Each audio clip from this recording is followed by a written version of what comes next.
All right, first game, divisional weekend. The Joe Cool, dude, Joe Burrow is so fucking cool. I love that guy. They're 3.5 point underdogs on the road at the number one seeded Tennessee Titans. The total in this game is about 47. We will talk about both.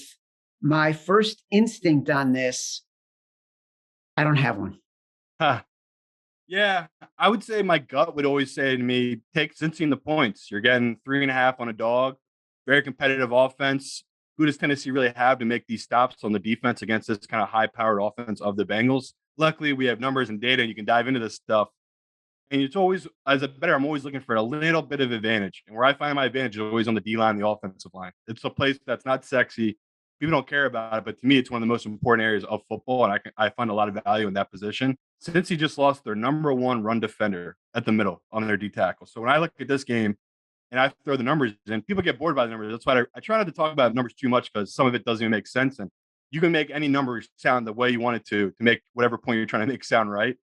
But this is a big deal. This guy is their number one run stuffer, and he is worth 1.7 yards per game to that defense. That means every time now Derrick Henry is getting the ball, he's going to be getting an extra 1.5 yards per carry.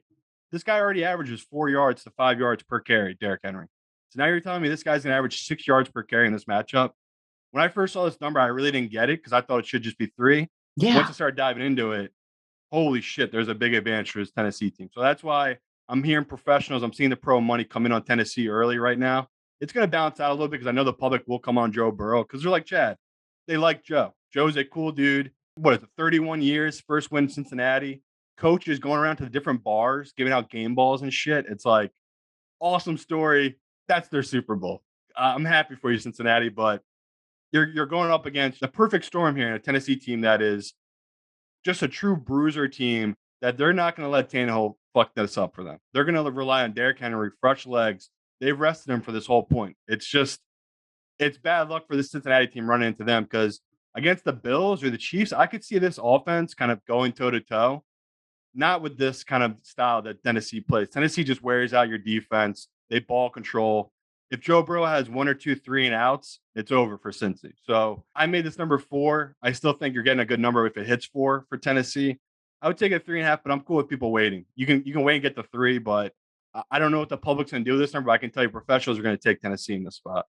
Yeah, well, that's what I was confused about, to be honest, because I saw the 3.5 and I'm thinking to myself, there's no way the sports books would post this as 3.5 unless they really, really felt good about the Titans, because they know that the public is going to come in and want to take the Bengals. And they will, I think, eventually on the half point.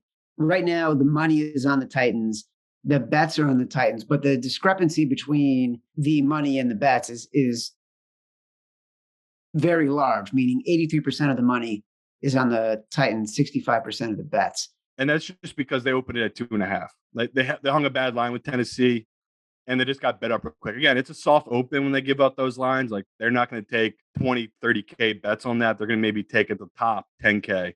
But that's probably why you're seeing the money discrepancy, just because we talk all the time. The public usually doesn't bet till Saturday night, Sunday morning. That's usually when they come in. So that makes sense that so much money's come in early on in Tennessee.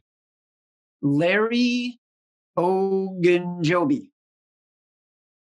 That's the defensive tackle who's out. Yeah, if I don't try to pronounce the name, there's a reason. Thank you, Chad. I saw his name too, and I was just like, maybe I can just get away with talking about the best D tackle. But yeah, he's seriously he's one of the most important players to that Cincy defense. But no one cares because it's a D tackle, so people don't even know anything about this guy. I'm telling you, to that run defense, he is huge. This Bengals team. Do we think there's a shot this line moves down? That's what I'm hoping. Like again, I took the 2.5, I took the 3, I took the 3.5 just in case it does go up to 4, which is what I make this game.